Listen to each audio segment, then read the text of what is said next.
Pemirsa, puluhan personil Brimopolda Sumatera Barat dikerahkan ke lokasi pembangunan hunian sementara bagi korban banjir bandang Kecamatan Pauh dan Kuranji.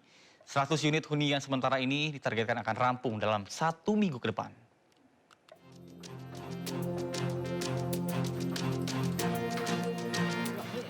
Terletak di Jalan Pasar Baru, Kelurahan Kapalo Koto, Kecamatan Pauh, Kota Padang, hunian sementara untuk warga terdampak banjir bandang terus dikebut. Untuk menuntaskan pembangunan sesuai target, puluhan personel Polri dari Brimopolda Sumatera Barat diterjunkan ke lokasi huntara yang bakal digunakan dalam seminggu ke depan untuk korban di Kecamatan Pauh dan Kuranji sebanyak 100 unit. Membuat huntara, jadi di sini dibangun sebanyak 100 unit untuk penampungan warga yang terdampak bencana. Mungkin di Batu Busuk, Kapalo Koto dengan yang di Gunung Nago. Nah, jadi kami sudah berjalan selama 1 minggu, targetnya adalah selama 2 minggu dan alhamdulillah sekarang sudah berjalan 50% untuk pelaksanaan. Huntara ini nantinya akan menampung pengungsi di 2 kecamatan yang terdampak banjir bandang, yakni Kecamatan Pauh dan Kuranji. Dari Padang, Sumatera Barat, Budi Sunandar, iNews melaporkan. Sementara itu, personil TNI Angkatan Darat melaksanakan kegiatan perbantuan pembangunan hunian sementara bagi masyarakat terdampak bencana di Kabupaten 50 Kota Sumatera Barat.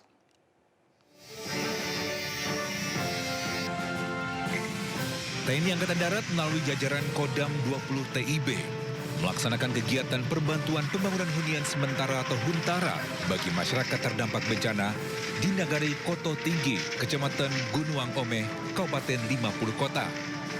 Pembangunan huntara tersebut dikerjakan oleh personel TNI dari Kodim 030650 Kota yang dipusatkan di lapangan bola. Huntara yang dibangun memiliki kapasitas 60 kepala keluarga dengan luas lahan sekitar 6.680 meter persegi, terdiri dari 20 barak, masing-masing barak diperuntukkan bagi 5 kepala keluarga. Hingga saat ini, progres pembangunan menunjukkan perkembangan bertahap. Antara lain pengecoran lantai barak 4 mencapai 30%, perangkaan baja ringan barak 1 sebesar 35%, serta barak 2 sekitar 10%. Melalui kegiatan ini, TNI AD terus menunjukkan komitmennya dalam membantu pemerintah daerah dan masyarakat dalam penanggulangan bencana serta percepatan pemulihan kondisi warga terdampak. Tim Liputan iNews melaporkan. Pemirsa, sebuah momen mengharukan terjadi saat seorang pemuda berusaha menyelamatkan seorang ibu yang nyaris menjadi korban banjir susulan. Ibu tersebut tengah sakit dan tidak bisa banyak bergerak.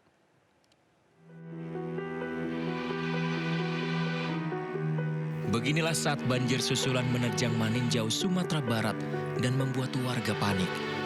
Di tengah air banjir yang segera datang, seorang pria dengan berani menghampiri seorang ibu yang tengah sakit dan tidak bisa cepat bergerak untuk menyelamatkan diri. Sambil berusaha menenangkan ibu tersebut, pria ini menggandeng tangannya. Namun mendengar gemuruh air yang datang, ibu tersebut makin panik. Tepat di belakang mereka, air banjir cepat menerjang jalanan dan rumah-rumah warga. Dengan cepat, pria itu mengangkat sang ibu. Dan benar saja, banjir datang seperti air bah yang membawa material kayu, batu, dan dengan cepat merendam semuanya. Beruntung, sang ibu berhasil diselamatkan. Apa yang dilakukan pria ini mengingatkan kita bahwa dengan segala macam musibah bencana alam yang terjadi di negara kita, jangan pernah lelah untuk selalu berbuat baik dengan tulus. Pemirsa, jalan lintas Merah 2 yang menghubungkan desa Blangcut menuju desa Dayak Kruet, Kecamatan Merah 2, Kabupaten Pidi Jaya hingga kini masih tergenang lumpur dan air. Kondisi tersebut menghambat aktivitas warga, terutama pengguna kendaraan roda 2. Sementara di Kabupaten Aceh Tamiang, Aceh, pembersihan lumpur terus dikebut.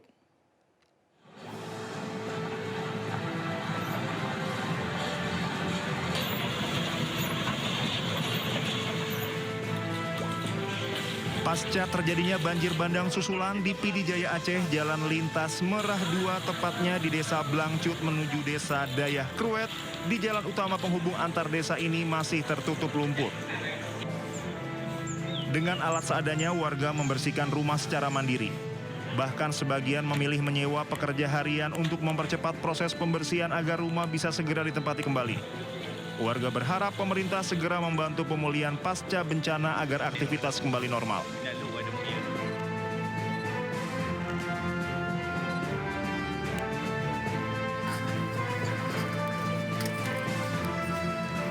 Sementara di Jalan Nasional Kabupaten Aceh Tamiang Aceh, pembersihan lumpur terus dikebut.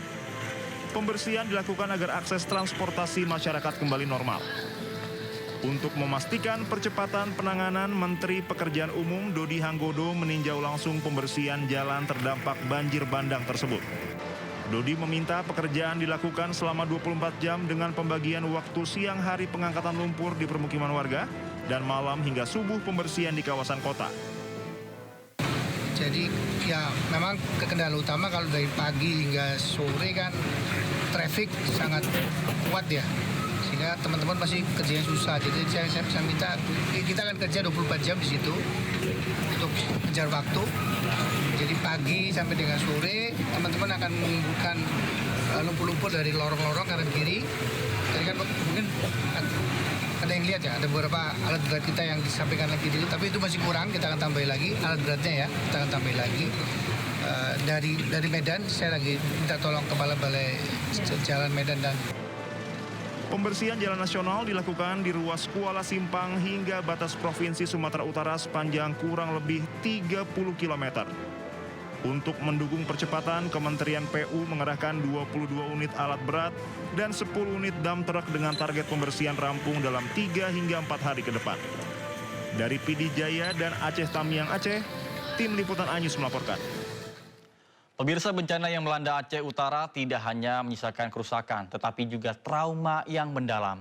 Untuk memulihkan kondisi psikologis, sejumlah relawan juga menggelar aksi trauma healing, terutama bagi anak-anak.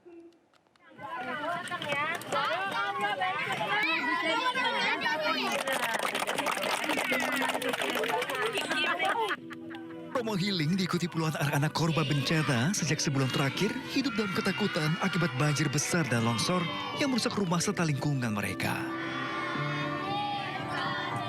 Melalui berbagai permainan edukatif seperti bernyanyi, menggambar, hingga dongeng interaktif, para relawan berupaya mengembalikan keceriaan anak-anak.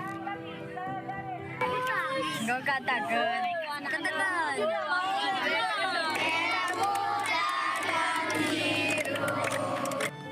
Suasana haru bercampur bahagia terjadi ketika anak-anak mulai berani tertawa dan berinteraksi dengan teman sebaya. Orang tua yang mendampingi pun mengaku sangat terbantu dengan kegiatan tersebut karena perubahan positif mulai terlihat pada anak-anak mereka.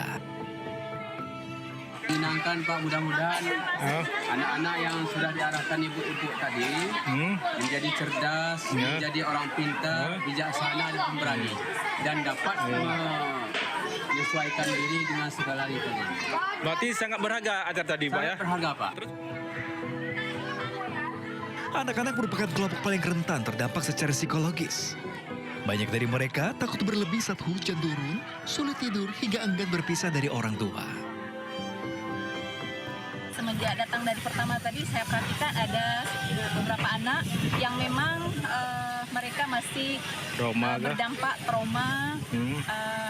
Kemudian dengan kehadiran kami di sini, kami perhatikan setelah observasi tadi antusias dan alhamdulillah mereka lebih ceria lagi. Insya Allah semoga kedepannya lebih baik lagi.